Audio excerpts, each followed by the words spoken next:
say. If anything, it's usually a case of trying to figure out how to talk myself into not bringing things up. And then I end up just kind of like dumbfounded and silent because I've spent the morning filtering myself, censoring myself. But no, the topics are there. But today, good morning, everyone who is joining us. Morning. We are wanting to entertain your thoughts. Entertain, there it is. I was waiting for the YouTube channel to interrupt us. It's on a serious delay. So, good morning, everyone. It's the Jack podcast, Watching Humans podcast. And hey, Jack, how did your event go? Let's just start there. How was your event? I'm completely biased because I was a co-host with for In Defense of Animals with Turtle Island Restoration's Ken Boulay, and it was wonderful. It was a few things. Part celebration of the progress we've made. While of course we wanted a 100% win at Point Reyes Seashore to get all the cows out, we did get the elk. The elk have been mostly released now. I mean, there's still more fence to come down, but there's a big doorway open. Elk herds are reunited. Thousands of cows are going to go out, although you rightly point out it's not happened yet. It's just an agreement. It can be tanked, and the cattle empire is trying to strike back and scuttle the deal. But we want to celebrate the progress we've made so far. So, it's half empty, half full. I wanted to acknowledge that. And I also wanted it to be, and it was, a pep rally. Like, come on, folks, we got to rally now. This is not done. We have a ton more work to do. But my opinion, it's my choice as a human being to be, if I feel positive about something, I have more energy to continue working on it. And if I only focus on the negative, God knows there's plenty of negative to focus on. My energy drops and I'm defeated, and then I don't do anything. And that's even worse. And it doesn't feel good either. So there was a lot of positive energy in the room. There was fear about, don't say this, don't say that. We don't agree on everything, which we never do. But it was wonderful. Peter Coyote came, who's a longtime activist, who's now, he identified himself as 83 years old. So he's 20 years older than me. I call him an elder statesman. And, he and I don't agree on everything. And he's not a vegan and all that. But, like, whatever, man. We agree on so much. And he's a good guy, So there was a lot of good feelings in the room. How's that for a not short answer to your question? That was fine. I'm sorry I didn't meet Peter, although I got to admit, I don't really think there's any room to not be vegan and be a animal activist. Yeah. But that's another topic. And a fascinating one. Maybe we'll get into it today, depending on what callers want to talk about. We didn't plan a show. We've both been very busy. You're still finishing your edit on a shark video, which is, of course, always a torture. Not shark videos, but editing and getting it on under a deadline and stuff, man. I got nothing but compassion for you. It's why I never went the I'm going to be a professional videographer route. It's just don't do it. Do not do it. Not even for all the money and the reward and the fame and the attention. At this point, I hate it so much that I wonder if I actually got some sort of monetary reward for it, if I wouldn't still quit, because I definitely have to move on. Well, like I was saying, I think we humans, not just me, need positive reinforcement. So let me remind you, and I definitely invoked your good name at this event for specifically because of your labors and your passion for the environment, my friend, and for Point Reyes, and then your equal fire and anger and outrage and invective and, the Skyler stuff about when you see injustice and cruelty and just right and wrong in the world, as you do and did and still do at Point Reyes. Your film, Shame at Point Reyes, is why I'm involved in this issue at all. You, buddy, your film, your hard work, your hundreds of hours in the dark with no recognition, a tiny bit of recognition, still no money, that whole artist path. But because of you, a whole bunch of people, not just me in that room, became activated on the Point Reyes issue and have now, made this movement, changed the dynamic out there dramatically from how it was, 5-6 years ago.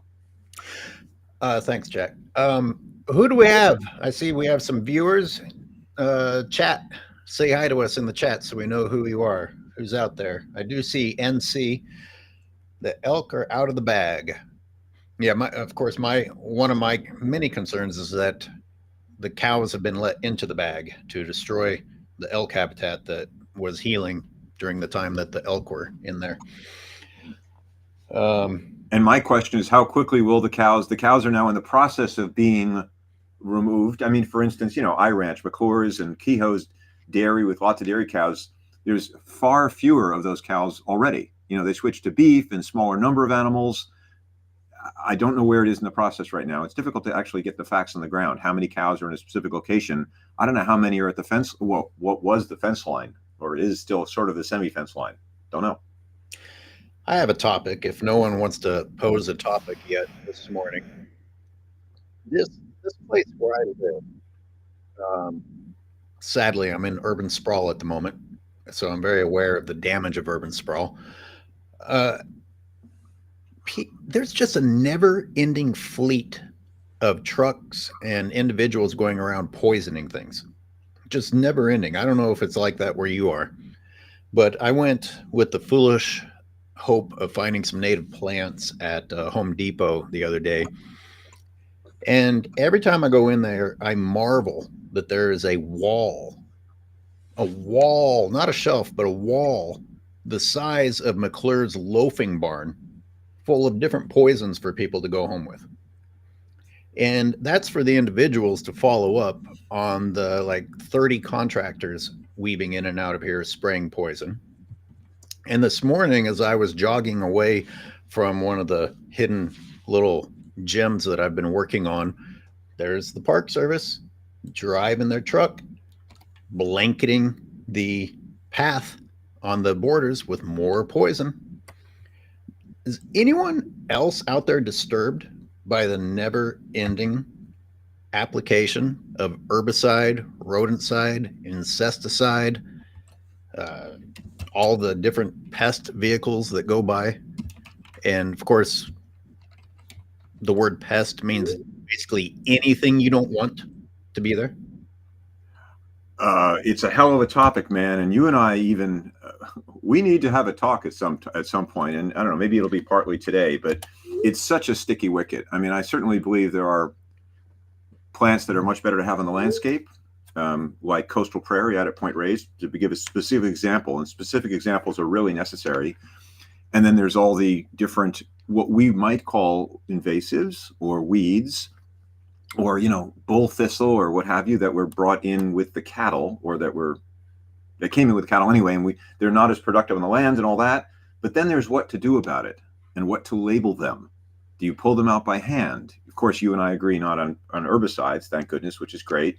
But my argument would be, and the big thing I'll throw in here, the big, I was going to say fish flopping on the deck. No, I don't want to kill fish. Forget that. The elephant in that room is, in my opinion, and this is based on a bunch of books I've read, the chemical industry, which is out to sell their poisons, spread the ideology of invaders, invaders, invaders. And there's some truth in it. That's the tricky part. There's a basis of truth, as there isn't any good lie or conspiracy. But then it's to the point where good people, including some of perhaps you, and I know some other of our biologist friends, do think we need to go around and rip out those bad plants to put in the good plants. And again, it's not that that's 100% wrong, but that idea has been weaponized and expanded and exploited for literally $1 billion chemical industry of selling poisons, even though you are wisely not into the poisons. Right. So we need to clarify something there, because you're lumping hand pulling in with the application of herbicide, which is massively different. Well, good point. And you and I agree, don't use poisons. I mean, so that's great. But I'm actually digging a layer deeper and questioning the idea of when we humans get to play manager of wild lands, not our backyards, but wild lands. We decide what's good and what's bad and where it goes. And more importantly, we're the killers. And that can be a hand-pulling killing, which is better if you're going to kill. And again, I'm not against all restoration. That's why it gets tricky. You got to go back to the specifics. There's the pasture at, let's call it the Kehoe land, where it's, the bull thistle and European grasses and stuff that's not coastal prairie, just 10 feet away on the other side of the elk fence at Point Reyes. Specific location. Let's say the cows are out. Flash forward. They're gone. No more cows there. The elk are free to wander on that land as well. What should we do? And this is a Laura Cunningham question too, for sure. And I value her opinion and her expertise, trained biologist. But I guess we had her on the show and we'll have her again, but what do you do in that spot? Do you pull out bull thistle specifically or not? Just let nature at that point fight it out, even though we introduced this stuff that wasn't there originally. Well, the soil has become depleted thanks to the wrong things being there for a long time. You could be patient. I do believe that given time, nature will what they call engage in passive recovery. Right. But we've done so much damage and we have such little time left. I advocate for active recovery in which we go in and help. But of course, you need to behave like an elk if you're going to go out there as a clumsy, large-footed human being and not destroy more than you help. Right. And go ahead. Sorry, I'm interrupting. Go ahead. Now, another aspect of that, a reason that you should go ahead and pull is the chemical warfare taking place under the ground, something that I never even considered when I first was looking at the plants. My big goal was even being able to identify which was which. But those invasive plants are in fact releasing chemicals into the soil via their root systems that fight the competitors and make it more difficult for the natives to come back. So I would encourage you to really be careful. I mean, you're a smart guy and a nature lover. I mean, that's what I love engaging with you, even though we may come from slightly different places on topics like this. Mm-hmm. I know deep down, as with Laura Cunningham, as with Derek, who's not a biologist, but you guys love nature. You know, your intent is good. And I guess I could maybe say that's true of, well, it's not true of chemical companies. They're disconnected completely and they kill without a moment's notice. It's about making money. They're disconnected from the land and from nature, as Peter Coyote was speaking about Saturday. I also know his heart is in the right place with this stuff. And it doesn't mean that I'm right with anything I say, but words like warfare and fighting, releasing chemicals, I mean, it's not that that's wrong, but I would really be careful with that. Nature does compete and nature does kill and predators eat smaller mammals, but we really, God, the human, as you know, Skyler, we humans overlay our, anthropocentrism, where we see everything through our eyes. And they're always releasing chemicals and reacting to each other. And, redwood trees put down these, tannins and chemicals that push out insects and push out other plants, and only redwood sorrel grows beneath them. It's a monoculture. Oh, it's not a monoculture. Those are good redwood trees. But when eucalyptus trees brought here from Australia do the same thing, that's attacked as, not by you, but by others as a monoculture forest. And we need to kill the eucalyptus because they're killing all the good native plants. It gets quickly complex, of course, as it always is. Well, if you were in charge of restoration, I trust you. Go to it.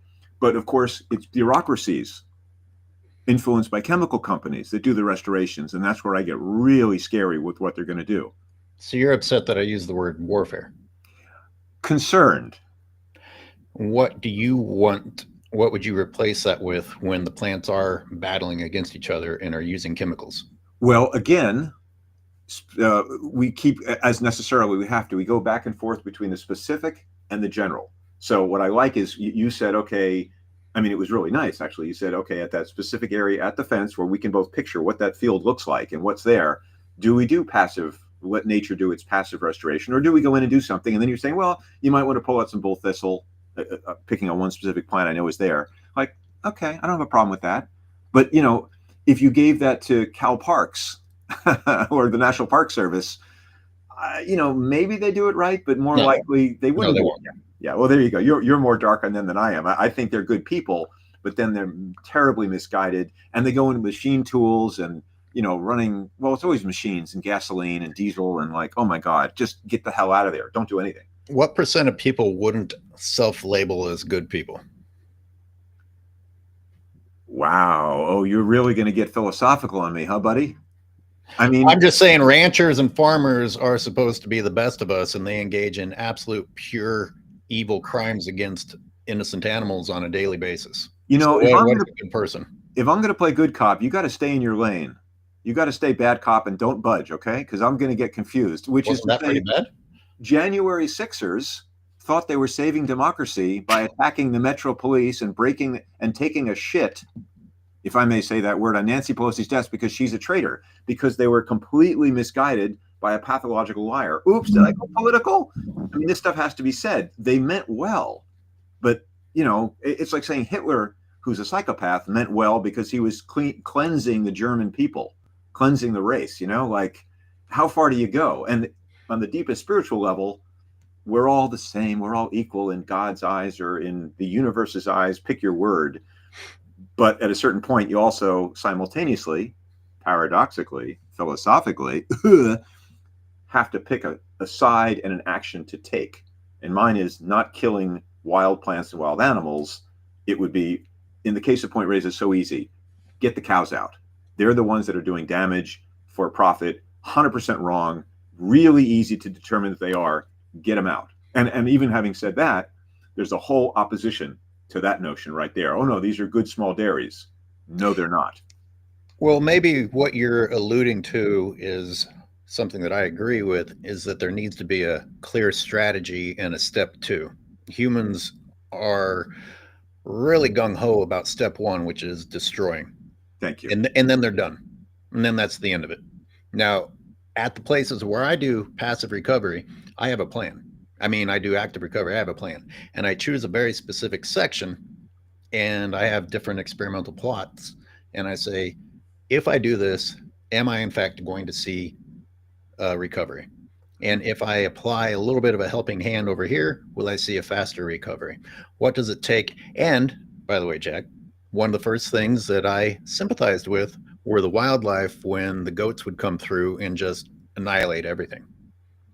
If you ever wanted to see me side with the non-native plants, that would be the case, because we went from non-native plants to fucking nothing. To bare dirt. Right. Wildlife need somewhere to hide. And even if the only thing they have to eat is what they aren't supposed to be eating, well, the other option is nothing. And the other option to hide is nowhere. The option to nest is nowhere. And this is what these great programs that the good people, the common moronic citizen, the naive. There you go, Skyler. Now you're in your lane. Good God. Go get him, buddy. Well, yeah, well, I'll bad cop your bad cop of the January 6th people.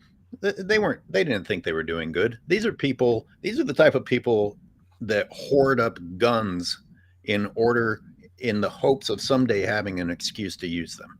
They want a dumb fuck leader to tell them to do something dumb, because this is the peak of their existences. Other than going out and killing innocent animals in the woods. Yeah. And you know, I grew up with the whole culture. I mean, I'm Mr. Peaceful California. My New Yorkers can tease me, but you know, I'm watching Jack Reacher on Netflix, or all the stuff I grew up with Arnold Schwarzenegger, and you know, I'm dating myself, and Rambo stuff. Not that I'm a Rambo fan per se, but it's, you know, the whole culture. Clint Eastwood movies, Unforgiven. Oh, it's a modern Western where he realizes how terrible his actions of killing are while going on a killing rampage. Our culture is, you know, this is the old topic. It's since the 1960s. We're wildly violent in America. That's our culture. And we glamorize it and glorify it and, of course, justify it. Did you mention Rambo just then? I did. Okay.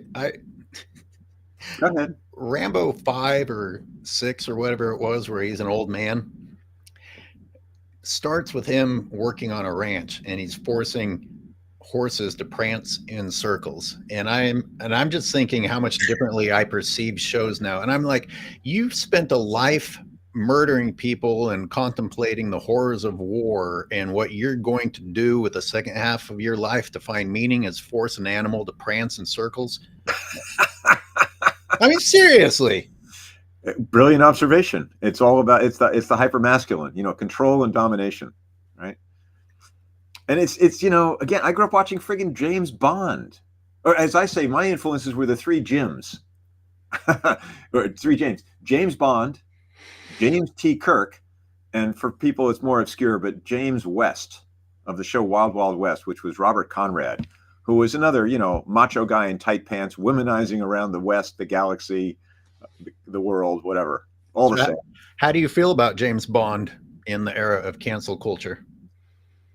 Well, wow, you could do just a show on that topic. Yeah. I mean, it's sort of like, now that I don't want to, I know this is crazy, and I'm thinking of Leah right now when I use this word or not, or choose not to use the word, but I don't want to torture any animal. I don't need to. So I don't eat them. and try not to buy clothing. I don't buy clothing that has leather. Don't need to do any of that. So that's how far I am. But I grew up on the mainstream culture, which is violent as all hell. So I have nostalgia for James Bond, even as he's womanizing and sexist and I guess not racist or homophobic. Well, a little homophobic. Misogynist. Yeah. I mean, it's just, that's the challenge. We humans are easily programmed to do contradictory things. And I learned a lot when I had this 3 hour, at some point when it's out a little bit more, my friend's producing a show called The Enemies Project, where he brings someone from the political left, like me, into the political right and have a moderated discussion. So I did 3 hours in a room in a TV studio with a member of the Proud Boys. And it was both obviously maddening, as you'd expect, but also really educational. He was, it turned out, afraid of Democrats with guns. And I didn't know Democrats had guns. He was afraid, that's why and again, I took him at his word, not that he's representative of all Proud Boys, but I'd never met a member of the Proud Boys, fascinating. And I realized underneath it, we're motivated by the same. The choice is for me, I'm not going to protect myself by getting a stockpile of guns and, guillotine my window so the government can't get me, because I fancy myself better educated in my arrogance. But, he meant well. He wasn't a bad dude. Do you actually believe that excuse? I believe. Had he been threatened by a Democrat with a gun? He was talking to me, and I'm looking him in the eye. We were together for 3 hours, and he had kids. He was divorced. He has a dad of 2 children. I had no problem with him, that person. Now, it reminds me, what we're going through in this country reminds me of the Vietnam War era when I was a little kid. And then, of course, stories of the Civil War, where you had a dinner table with people who were, one was Union, one was Confederate Army, and they were going to go on the battlefield the next day and kill each other. Brothers split in a family, let's say. This is reality. This stuff happens. And now we're seeing oh yeah, this is how it happens. We're seeing it in this country, how things can devolve in just a few years. I think because of where I grew up, I can picture this Proud Boy that you're talking about with his fake fear that was manufactured in his mind. Because I grew up in a place where people got scared when they drove next to the edge of town. You look out at the rest of the world and no, thank you. And I've got a cousin with a shitload of land in Missouri and farm and ranching. And he's got 3 underground storage units of canned food and everything. And because he's afraid of the Mexicans coming and taking what's his. And I'm like, have you seen a fucking Mexican in your life over there? Well, yes, because white people won't do their own farm work or yard work.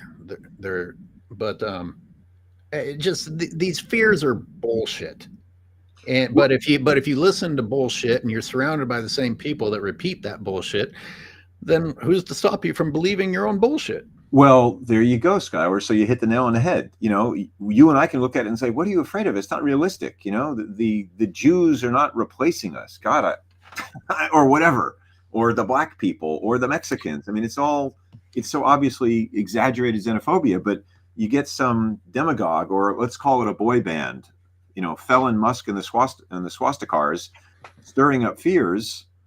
And, those fears become real, even though they're not real. People. Well, I talked about a step 2 earlier. First you do the destruction and there's never a step 2. And with Trump deporting all of these, I don't know if all of them are even illegal, but just not even naturalized or whoever, workers. Is there a step 2? Is there a program that causes white Republican kids to stop being lazy pieces of shit and go fulfill those jobs? Because if that had been solved, we wouldn't have been in the previous situation in the first place. You know what the Trumpster kids here do? They drive around in $100,000 vehicles with flags that you would use at a football field with Trump on the back, looking for people to beat up instead of going to work. Yeah, well, as the liberal New Yorker say, angry, disaffected youth. Oh, very good, Jack. You're so keen to make that observation, but that doesn't solve anything saying that. No, you want me to quote the Bible? Hey, Trumpsters who pretend that you're Christians, idle hands are the work of the devil. So fucking make your kids get jobs. Yeah. And the challenge for us is there's a place for it, for pointing out what's wrong and going at it. And then the real challenge is, okay, what's the solution? I mean, I say that the rot right now at the top is because of the failing of the system, which I would say is because of, the corporatocracy, another fancy word, oligarchy, or kleptocracy. It's me, more, the Gordon Gekko greed is good nonsense. And that is a virus that spreads. And it's capitalism run amok. Not that capitalism doesn't have its advantages, but boy, run amok, unrestrained by the federal government, the wonderful, thank you, please give me more deep state of bureaucrats who know actually how to run the government. Because right now we're seeing that, felon Musk and his swastikars, I'm just going to keep saying that because I like it so much, don't know how to run a government. They know how to dismantle Twitter. He's wealthy enough on paper that he can get away with destroying a company, and now he's doing it to the federal government to release. I mean, again, basically he's just firing all the regulators of his company so he can make more money. And I'm hoping that enough of the Trumpers and Elon Musk fanboys see what's happening and are disgusted. But, a rich person's going to go along with it because they'll benefit. But if you can peel off 20 or 30% of the voters who were taken in by Trump and said, I can't vote for a Democrat, I'll hold my nose and go for this, that they'll peel off and say, wait a sec, the rich are getting richer and gas prices are going up.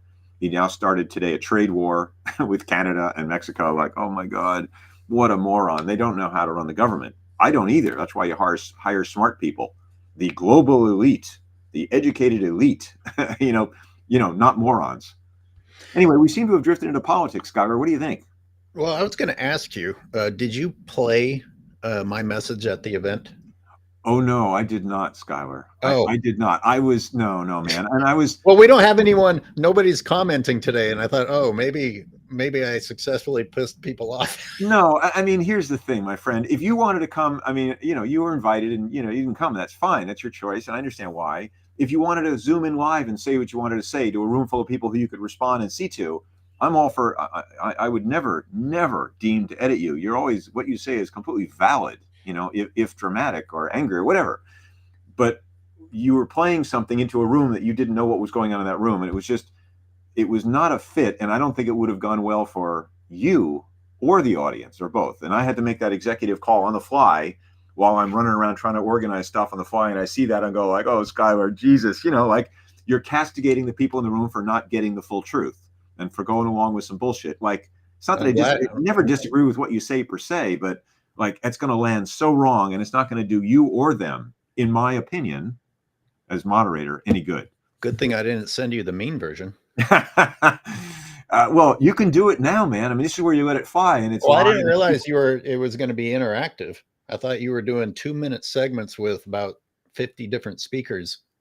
You were going to do a back and forth between the speaker and the audience. In every single case, people were going to either be live in front of the audience and do their 2 or 3 minutes. And of course, everybody, including me, ran longer, which is what always happens. It's fine. Some people dropped out and couldn't make it at the last minute. So it worked out okay. But it was constantly, the order of what I thought was going to happen and what happened was completely different for a bunch of reasons. Teresa Harlan actually ended up, she didn't think she'd make it to the venue. She got there like an hour and a half late. And I was like, oh, Teresa, do you want to talk? And she says, yeah, great. Go up on stage. We'll get you up there. And then there was Diana Oppenheim zoomed in, which was very sweet, turned the laptop to the crowd so she could see all these people in this room, in this movement that you and she, were in on the beginning of, at least the growth of this kind of the second phase of it, as I call it. So that was really sweet. But no one just did a video and sent it in. No, I thought Miyoko was doing that. Miyoko was going to try to do it live. Then she would try to do a Zoom. I mean, the woman was on the road in Japan running around with some crazy schedule on 17 hours ahead or whatever Japan is.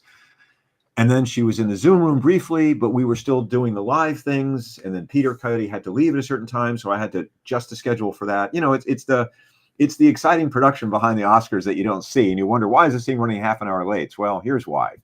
So, and then she got in the Zoom room, didn't get to her in time. And then she dropped out. So Miyoko didn't have anything. And she was okay with it. She's cool. She's a pro. She understands how these things go. But I felt bad. I wanted to get her to say something to the crowd.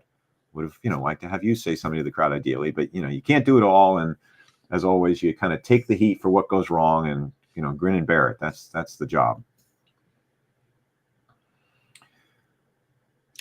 Well, we might as well make a short episode and do some extra pre-planning for next week. Let me see here. I'm going to see if I join our show. Hang on one sec. There's a couple people who said they might be around. Let me see if I can pull them in.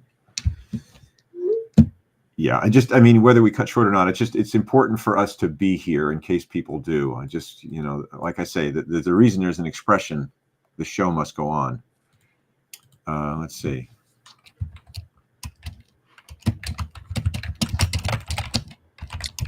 Or if people tune in and see shows like this, they won't be back next week for sure. Oh, you're selling us short, buddy. I mean, you think about the number of radio shows where it's just people schmoozing, with the sidekick, and I'll be the sidekick. But, honestly, it's not the topics. There's tons of topics. You can Google anything and go to YouTube, but it's theoretically, the hope is people find us interesting, engaging, and I'll tell you one thing that I saw interesting in the emails is that the Park Service responded partially to one of the FOIAs. This is Renee Voss's request. Only 3 years late and still not complete.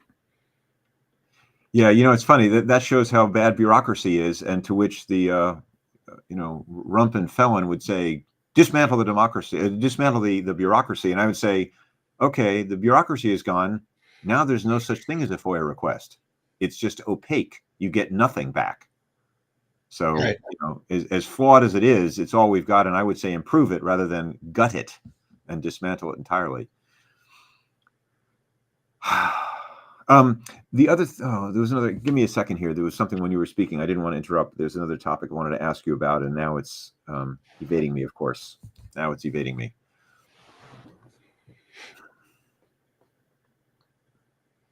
Like a radio show with 5 seconds of dead air. Oh, never do that. Always fill it. Remember those days? Buoy entanglement. I still haven't received a response to my FOIAs. Neither has Laura Cunningham. Who is, in defense of animals, very interesting. Love the invasive plant education. Congratulations to you, great elktivists.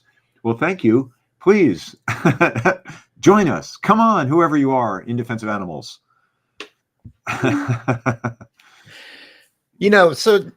I thought you kind of avoided my confrontation of you having a problem with me just absently referring to chemical warfare. I mean, the plants are at war with each other and they're using chemicals. It's not like human warfare, but they are at war with each other, and it is to benefit themselves or hurt another. Or people should also be aware that plants do work with each other also. Well, exactly. And for me, just saying that caveat or that addendum makes all the difference. Because, I mean, as you were talking about, the country full of morons and short attention spans dumbed down by social media, which is my axe to grind always. Plants are at war with each other. Well, that's partially true. But if you say only that, it's a false statement. It's not inclusive enough. So just what you said, plants are at war with each other, but they also work in cooperation. And to make it more appropriately complex, which only begins to approach the complex reality of the situation, it can be both simultaneously or alternatingly, and change when a third party organism enters the scene. And of course, there's millions of organisms in the soil always competing, but not always. I mean, this is the damn thing about language. And I think too much and talk too much. I know I was trained to do so, but it's not any one set thing. It's constantly changing. And with humans, it gets dumbed down, oversimplified, and then we go to war. We go to war saying there's the enemy, kill all the eucalyptus trees, kill all the other one, French broom, another plant here that's demonized. There was a guy in Fairfax where I lived for a couple of years. I would go for my run in the woods on a trail just to be in quiet nature. And this guy, he wasn't using a torch, he wasn't using chemicals, but he was pulling out fistfuls of French broom, Scotch broom, which is a plant he said shouldn't be there, which was this beautiful green understory with yellow flowers, hundreds of acres of it. It was all over. It does very well. It's a pioneer species is the term I use. So especially in disturbed areas. Is it a pioneer species, or do you just choose to use that term? Well, great question, Skyler. Exactly. I mean, it's an overlay of human. No, I want to. You know what you're talking about, or did you just? Yeah. Well, a pioneer's. I have read. I mean, I've got a stack of books. I'll pull them over and bring them in and say, this is where I learned this stuff. I don't pull it out of the air, out of my butt. A pioneer plant is a plant when you cut a dirt road. You cut a log. I know what a pioneer plant is. I'm asking you if French broom is a pioneer plant. It is by many people, biologists or botanists. It is categorized as that because it grows very rapidly, typically in disturbed soil. So if you cut a fire road and there's any French broom seed around, it's going to do really well. You've overturned the soil. It doesn't need a deep rooting. It doesn't need a ton of water. So it was all over Fairfax, and this guy was killing thousands and thousands of plants, putting them up in piles and making basically brush piles that would dry out of dead plants and make a fire danger. Well, obviously part 2 is pretty stupid. But I'll add on to that even the people who are paid to go around and that weed whack and whatever, and in the name of fire prevention, they also leave it on the ground. I mean, it's just amazing how stupid all of this is. But it's interesting that you and I could be as divided on this, because while French broom may be pioneer, it's without question invasive. Now, again, you need a part 2 to your plan. Leaving the invasive plant laying on the ground is not a very good strategy. But one thing that an invasive species, one damaging aspect of an invasive species, is that by using up the space, the territory, the real estate, that also prevents the native species from returning. Now, you want to encourage the native species to return because you have thousands of years of evolution of native wildlife that want that native plant back to do what they were supposed to be doing in the first place. You can't accomplish that if the invasive plants are using up the real estate, but you're also not going to win the war if all you do is pull and litter. But French broom is freaking everywhere. I mean, now it's much more attractive than, let's say, the grasses, the ripgut brome and the slender oats, which the annuals that absolutely have dominate California. Now, the French broom is a perennial and it's green and it has flowers. So if you compare that to the fire fuel that the Europeans brought over, yeah, that's certainly more attractive, but it uses up a lot of habitat. We need to give back our native animals the plants that they're supposed to be living with. You and I, if we dig into it, we probably agree on 95% of this, Skyler. Meaning, in a specific area, I know you well enough to know that you're a nature lover, and you want humans out, which I do more than most people do, which puts us in our own little category. But to go back to a specific, in Fairfax, where I was running, I did like a 3 and a 5 and a 6 mile loop, lots of French broom in lots of places. Usually, again, where they did firework, killing plants, and then the French broom would blossom. And I saw it as like it's a pioneer species, meaning it was the first to seed an area. It would, wait for it, sequester carbon, produce oxygen, stabilize the soil. It was piles of bare dirt that you and I would agree shouldn't have been done by these tractors. And 5 years later, 10 years later, I don't know that the broom would still be there. There could be other plants that would succeed it, that would follow it.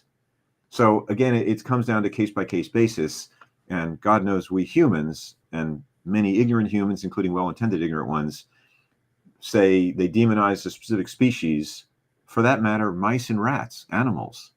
I mean, I don't want them in my house, obviously, and you exclude them. No, mice and rats were in California before the Europeans. They didn't replace anything.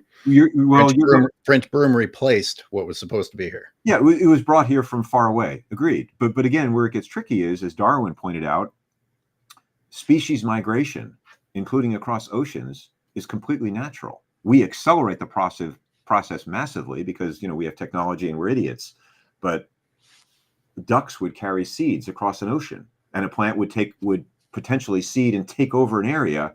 Who are we to say that shouldn't happen? And these days with climate crisis, it's, for me, I'm working on, I got to find a vegan expression for bigger fish to fry because I don't want to fry fish anymore.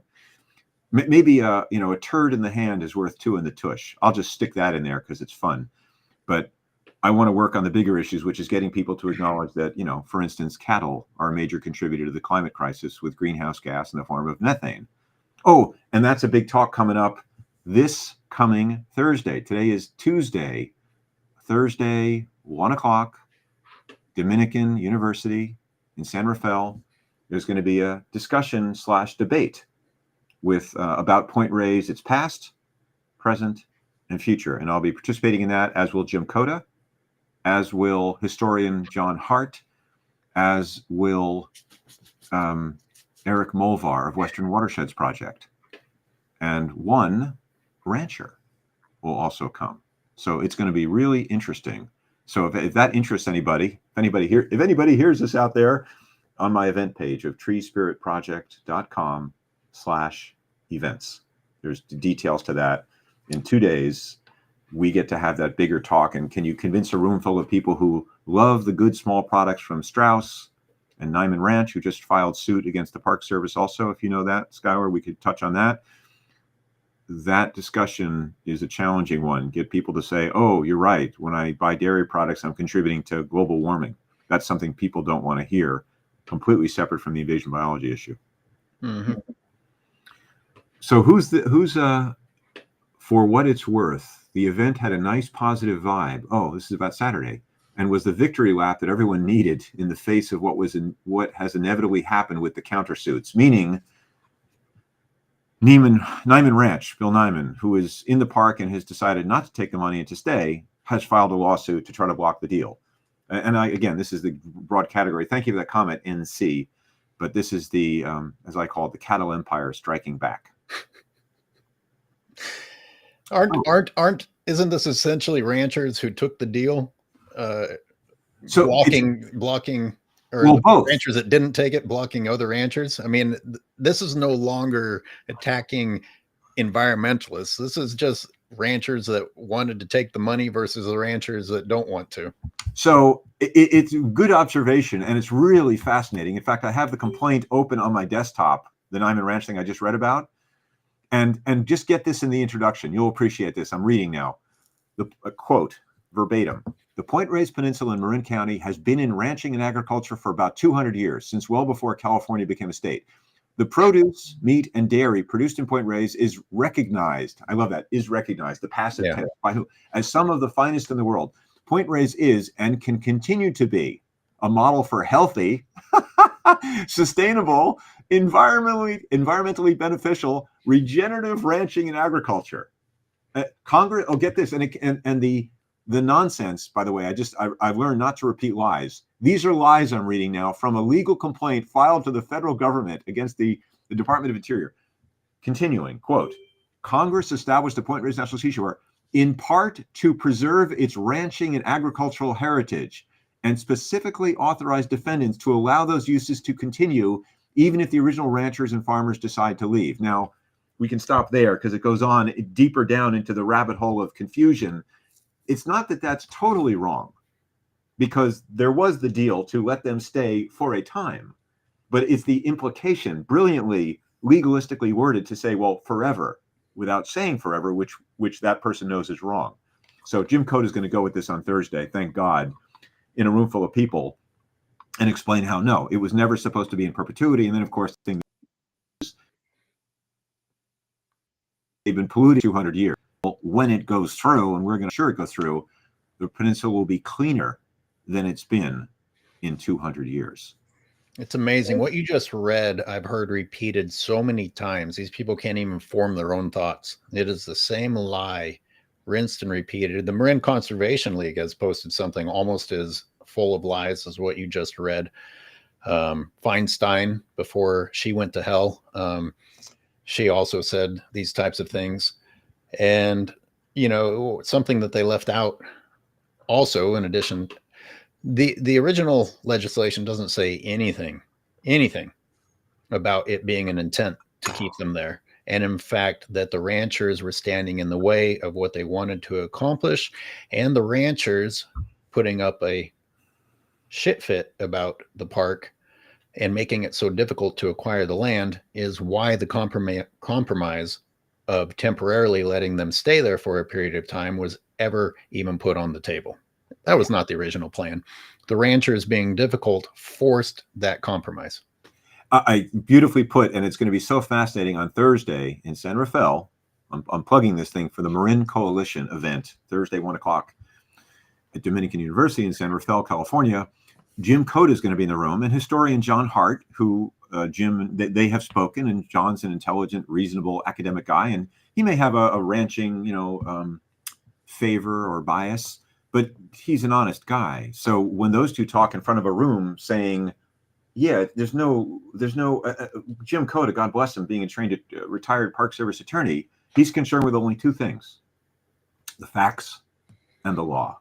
And what I just read was not factual and was not law. And that's what the ranchers now constantly, to your point, always, bring up and try to push onto the public. That becomes the false but easy to eat narrative about they're supposed to be there in perpetuity. No, they were there they fought the deal, in fact, and Jim Cote can speak to the specifics that I don't know, but he knows how there was, and a couple other people know also the details about how ranchers really fought bitterly against the creation of the park, and that needs to be told again and again. For me as a advertising guy, I need to get those facts and boil them down to a few key sentences and repeat them and repeat them and repeat them, which is how you finally teach people how to counter the rancher lying narrative.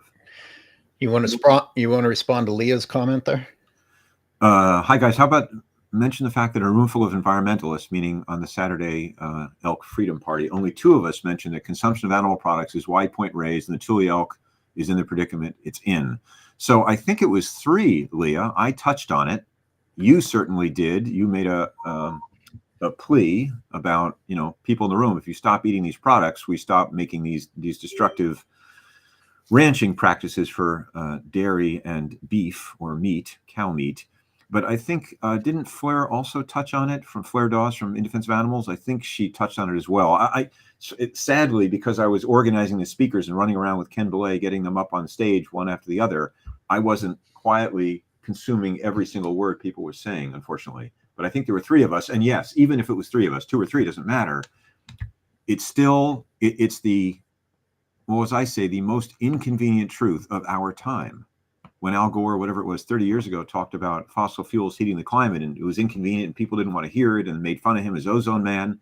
Well, of course he was right. And oil companies even knew it, but hid it and lied about it because that's what they do with their PR firms. But that most inconvenient truth of the day now is cows for profit, the giant beef and dairy industry, are major drivers of global heating, the climate crisis. People don't want to go there because they'd actually have to, then Skyler will go off on this, but don't want to do the simple thing of changing their behavior. Just make a different choice of what you put on your fork. And yeah, so it was Flair also. Oh, we have somebody joining. What's going on here? Oh, you're going to put up something. Yay, visual aids. And what's it? Is it? Oh, I see. Came out in 2014, I'm pretty sure. Because I have in my head it was 10 years ago. Now it's coming up 11. What with we're now in 2025, 2014 when I first saw it. Go ahead, Skyler. What's on your mind? Sorry, that just was not smooth at all. Okay, yeah, that's fine. I just thought you were going to put something up. I was. It's too difficult. Okay, yeah, I get it. I mean, I need to get you stuff in advance. I wish this was. I mean, this is a great platform with Restream here, but the advantage of Zoom is I can also put up an image on my end rather than have to dump it in your lap to try to produce all this stuff last minute. And if anybody listens to the show after the fact, we'll put it up on our website so people can hear this. If they have a specific request for topic ideas, please give them to us, and we'll consider it for either the following Tuesday or the Tuesday after that. We're always going to be here Tuesday 9 a.m. talking about all this stuff: the climate, nature, Point Reyes, cows, how you can make the biggest contribution to helping Mother Nature by not eating extractive industry products like dairy and beef products. Biggest things you can do, the easy lift, and I won't even mention the animal holocaust. That's, by the way, do you know what that there's a term in politics for when you do that? I'm not going to mention Senator. My opponent's refusal to give up his child raping. It's an apotheosis, apophasis. You say the thing you say you're not going to say. IDA says they would love to hear more about the renewed leases in the future. Oh God, that's funny because that person is reaching out to me right now through the ethers of the show, saying, "Would you please approve the media release for In Defense of Animals about the party?" Brilliant, Flair. You're on your game. Should I play the video I sent to you for Leah's sake? Fine by me, buddy. I mean, as long as we're here and we can talk about it in context, I never have a problem with what you say, man. You're the voice of the most brutal truths. Sometimes I get to decide, like, what context do you want to speak that? You want to have some pushback, discussion, let people respond to it, engage them. But if it's just, just drop a bomb in the room and walk away, it's like, ooh, let's at least hang around and pick up the pieces of shredded flesh. Yeah, well, when the directive is 2 minutes maximum. Oh, Marty, golf courses. Yeah, I like it. Playing golf is one of the most obscene things on the landscape. Well, there you go. I grew up playing golf, and of course you're right. Actually, Skyler always in Shame of Point Reyes calls what he sees out of Point Reyes from farming, dairy farming, cow farming, a moonscape golf course. Well, because I agree with Marty completely. And a lot of these golf courses are built in beautiful natural areas. But the golf course itself is a war against those natural habitats because of the desire to maintain something that isn't supposed to naturally be there, because humans are visually pleased by the look of a manicured lawn, I guess. And I wonder how much of that is just drilled into our brains, because I'm not sure if you took a child and put him in front of a golf course or put a child in front of a forest, that the child would ever say that the golf course is more attractive. Oh, no. I am sure about that one. I have no question. A child is taught that. That's societal conditioning. And every child has to go through conditioning to fit into society. But I have reprogrammed or deprogrammed myself. I mean, I grew up playing on lawns. That's what you do. You cut a lawn the English way. You kill nature, make it all short and green so you can play your lawn games, because you're so disconnected from nature. You can no longer extract the exquisite pleasure of walking through a tangled wood where you can only go about a mile an hour through tangled brush and knotted plants in no apparent order. Of course, they're in brilliant order because nature is so much more complex and intelligent than we are. I love walking into a redwood forest off the trail, and it's slow going, right? I mean, you're hacking through, and I remember doing this at Harbin Hot Springs once with a bunch of guys. Let's get off the trail. And we were trying to go through coyote brush, which was over our heads. Didn't look like it was that tall. And we were getting shredded. We had T-shirts and shorts on. I'm like, oh, my God. It took us forever. And we came back, literally bloodied, scratched to shit. And that's wild nature. That's beautiful stuff. And you can learn to love it again. I love mess. And I'm constantly arguing against everybody else. I'll exaggerate, as I love to do, is, we need to clean it up. Clean up the forest, rake the forest, manage the forest, all these terms for kill, and make it ordered, which is in our crazy ass human minds. That is not nature. Nature is not controlled and not ordered and not messy generally, except when it is. Exactly. And it's the spillover of this disgusting urban landscaping where people think that a plant should be by itself, surrounded by a deathscape and nothing near it. What you call a mess in nature is actually the interweaving of multiple species that are meant to be together. Do people understand that there's such thing as companion plants? A companion plant is not a plant that is planted exactly 10 yards from the other plant with nothing in between them. No, they are supposed to be working together and be side by side. And by the way, it's wonderful for critters to hop between those plants when they are, in fact, side by side and together. Marty, the resources that go into a golf course by itself is what is upsetting. And the mowing and the weed whacking and the edging and the leaf blowing and the application of chemicals and the application of fertilizers. And then I'm sure they aerate it. because the poison killed the worms that would naturally aerate, but we can't have nature doing its job. We got to have machines come out and pull up plugs. Anyways, yeah. And don't forget thousands of gallons of water. Well, especially in a place like Arizona, which, you know, has some of the most renowned golf courses where there absolutely shouldn't be golf courses. But then we have golf courses in redwood forests here in California. That's also offensive. Then again, so are the vineyards that you see on the hillsides. And, you know, the thing Leah and I talk about all the time as strategy is, you know, you go into a room full of people in Fairfax who are hippie cool people for the most part, and they're playing on a golf course and they love their golf. And I grew up loving golf with my dad. I associated with my father. You know, I didn't know any better. And you're walking through, you know, this destroyed landscape, which is nice and green. And then you complain about the ducks on the green pooping. You complain about friggin' Canada geese, these beautiful animals who dare come down and eat some grass in the place that you destroyed. And they're getting in the way of you hitting your little white golf ball into a cup. No, they coal geese at golf courses. I really do. Yeah, well, of course. Yeah. And cull, by cull, you mean shoot and kill. But they go through preemptive measures, you know, and active measures. In between making all of those. Here, this is so hard for me to pull up without being annoying. I'm just going to have to go for it. Okay. All right, Leah, here, this is for you. I hope you appreciate it. In between making all those depressing videos that I make, I come out to nature to feel better. And as I benefit from nature, I stay active and give a little bit back to nature by hand pulling the invasive weeds that were brought here by the animal agriculture industry from Europe. And I also reintroduce some native beneficial plants. Thus, we regain some territory from all of these invasives. And I got to tell you, I'm a little bit astonished by how much progress I've made. Like, this really works.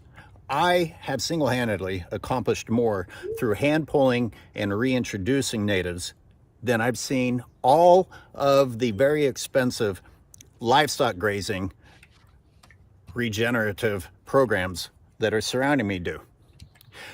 The idea that the source of the problem that destroyed California's biodiversity in the first place, the livestock industry, is the same industry that's going to heal this habitat is as stupid as Homo sapiens insisting that we're supposed to consume the pregnancy lactations of a bovine. And not just do that, but continue to do it our entire adult lives. I mean, even the bovines don't do that. And we're the most intelligent species, or at least we say that we are.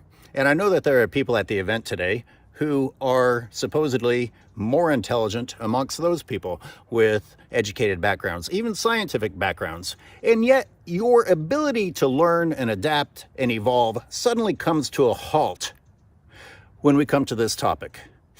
Not because you have any good scientific reasoning, but because you don't want to change. You want to keep enjoying putting things in your mouth that make you unhealthy and obese and torture animals and hurt the planet because you don't want to change. I don't want to be around people like that anymore. You're supporting the enemy while pretending to be part of celebrating a victory against that enemy.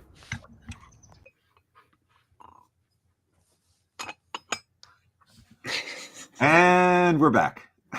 There you go, Leah. So that's what, you know, without even your face there, it's just some disembodied voice gutting the audience. I just didn't want you to feel like I gave you nothing. It was there if you wanted it. Well, I wasn't sure you were going to be like, how dare you edit me and not play it? But it's like, no, I don't on stage, I'm not going to edit you. But, you know, you got to show up, buddy, if you're going to do that, in my opinion. I didn't expect you to play it, but when you started asking people to send something or contribute anything, I was like, well, you can play this if you want to. Yeah. But no, I couldn't zoom in. So I want to do a plug for these, where I got these crazy notions about, you know, let's not have a war with nature, because as one put it, a conservation biologist, in a war with nature, we're inevitably going to end up on the losing side. Think about that. It's so simple and so brilliant. So an English botanist named Ken Thompson wrote a book called Where Do Camels Belong? Why Invasive Species Aren't All Bad. So this is the first one I highly recommend. Fascinating. Second one, I mean, I've read all these books and I've got so many highlighted, you know, the usual, where are we? highlighted pages and stuff and bookmarks. I just inhaled these things. The New Wild. This is an investigative journalist, Fred Pierce. Why invasive species, how about this, will be nature's salvation. And again, it's not all or nothing, but they just question the dominant idea of kill the invaders. And then probably the quietest little classic, which is no longer in print, Invasion Biology, Critique of a Pseudoscience by David Theodoropoulos, who's a conservation biologist that lives in California. And then probably the simplest title here by a horticulturalist in Oregon, Dow Orion, of course, with that name, Beyond the War and Invasive Species, Permaculturalist Approach to Ecosystem Restoration. And she talks about how she went out there, she was trained to kill the plants with a torch.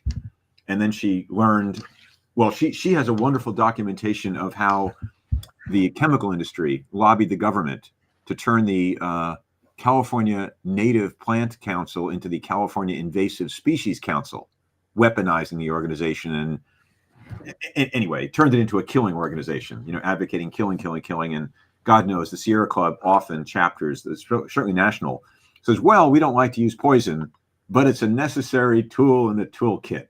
It's a tool. At least they're not saying it's a weapon, although it is a weapon. So I hope more people read those books. And I have a page just about these books on my website, which is treespiritproject.com/invasion biology. I want to spread these ideas of let's not go into war, continue our war with nature and kill, even though these are dark times and that's already going against the tide. Well, this will be a topic maybe for the future, because you and I aren't going to see eye to eye on this one, which will make it entertaining.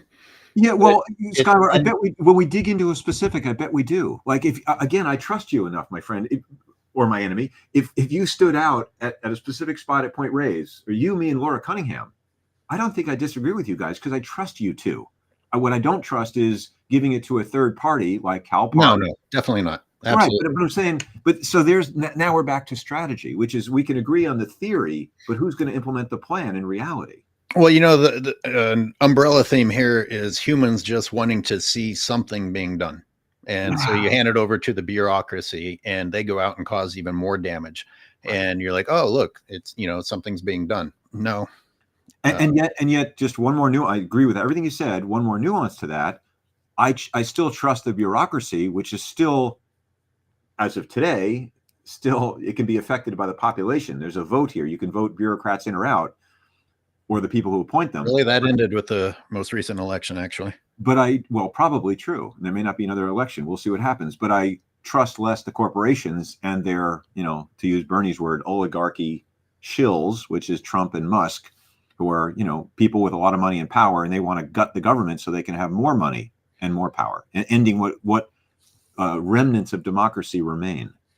So that's the trap that I think a lot of liberals fall into, and certainly conservatives do, which is because there's waste in government, get rid of government. It's like, no, stop the corrosive influence of big business, of corporations, and that's campaign finance reform. That's the big one, and I don't know how we get there today, but that's the ultimate goal. Well, it is actually the time of day where I head and see if I can pick up some native plants to take out for my active time in nature. We either will talk about the Point Reyes lawsuits next week, or let's get a plant expert back in. We could bring in Laura or someone else and continue this. But Jim Coda made the correct observation that we had Laura on, but you and I did I certainly did a lot of the talking, but we maybe ask Laura back and just, I will promise to sit on my hands. I agree. Let her talk more. Even during the show, I think I even said something. Laura needs to speak more. So wait, Jim Coda watched it? He watched part of it. Yeah. I'm not right. sure if he stayed with all of it, but he's right. But I kind of said, Jim, you're right. I mean, it's not a scientist going on and on, but Laura's great. I mean, she's also part activist, God knows, but kind of. It depends on the audience. How much do you and I play and make comments, and how much we sit back and let the guests go. But with Laura, God, we should have her on. Well, I have the mute button, so I'll just take it into my own hands. There you go. Jack, shut up. Okay, everybody, I got to go. Thanks for joining us again. And thank you, Jack. Thanks for hosting again through all the challenges. And we will be back, as always, on Tuesday, 9 a.m. Pacific time, 12 noon Eastern time. And this show will be put on Skyler's Watching Humans YouTube channel. and on my podcast page on Tree Spirit Project.